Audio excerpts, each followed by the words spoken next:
संपूर्ण खोपोली शहराच्या राजकीय इतिहासावरती काळिंबा फासणारी घटना आज खोपोली शहरामध्ये घडलेली आहे।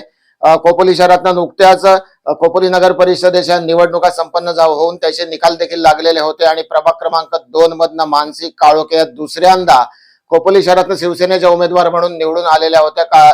मानसी काळोखे यांची दुसरी टर्म होती, दुसऱ्यांदा देखील त्यांना विजयश्री मिळालेले होते आणि याच कुठेतरी राजकीय द्वेषामधनं मानसी काळोखे यांचे पती मंगेश काळोखे यांच्यावरती आज सकाळी 7 वाजता प्राणघातक हल्ला झालेला आहे आणि अतिशय अमानुषपणानं मंगेश काळोखे यांची हत्या करण्यात आलेली आहे।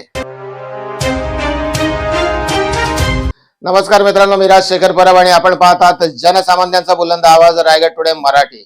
खोपोली शहराच्या राजकारणावरती काळिंबा फासणारी ही घटना आज सकाळी 7 वाजता घडलेली आहे।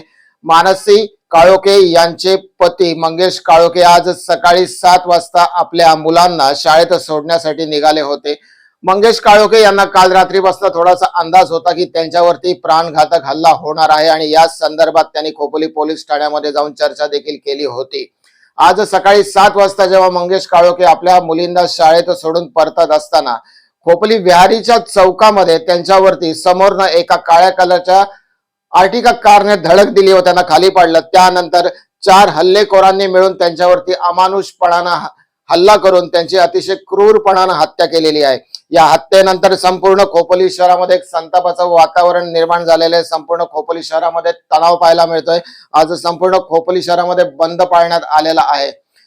मंगेश काळोखे यांचे समर्थक यांनी मात्र खोपोली पोलीस ठाण्यामध्ये मोठी गर्दी केलेली आहे आणि जोपर्यंत हल्लेखोरांना पोलीस ताब्यामध्ये घेत नाहीत तोपर्यंत अंतिम संस्कार केला जाणार नाही असं सरळ सरळ त्यांच्या समर्थकांकडनं म्हटलं जात आहे। खोपोली शहरातील शिवसेनेचे अनेक पदाधिकारी तसेच इतरही पक्षांचे सर्व नगरसेवक खोपोली पोलीस ठाण्यामध्ये यावेळेला जमा आहेत। प्रत्यक्षदर्शींकडनं मिळालेल्या माहितीच्या अनुषंगाने आणि सीसी कॅमेरा फुटेजच्या अनुषंगाने पोलीस आरोपींचा मागावा घेत आहेत आणि लवकरच हल्लेखोरांना ताब्यामध्ये घेतलं जाईल असं देखील पोलिसांकडनं सांगण्यात येत आहे। जमावाला समजूत काढण्याचा प्रयत्न जो आहे तो खोपोलीतल्या अनेक नेत्यांकडनं केला जात आहे, परंतु अद्यापही खोपोली पोलीस ठाण्याच्या बाहेर शेकडोच्या संख्येने गर्दी आहे व जोपर्यंत आरोपींना हल्लेखोरांना ताब्यामध्ये घेतलं जात नाही तोपर्यंत ही गर्दी अशीच राहणार असं देखील जमावाकडनं सांगितलं जात आहे। आपण जरा पाहूया सध्या परिस्थितीमध्ये खोपोली शहरात काय वातावरण आहे।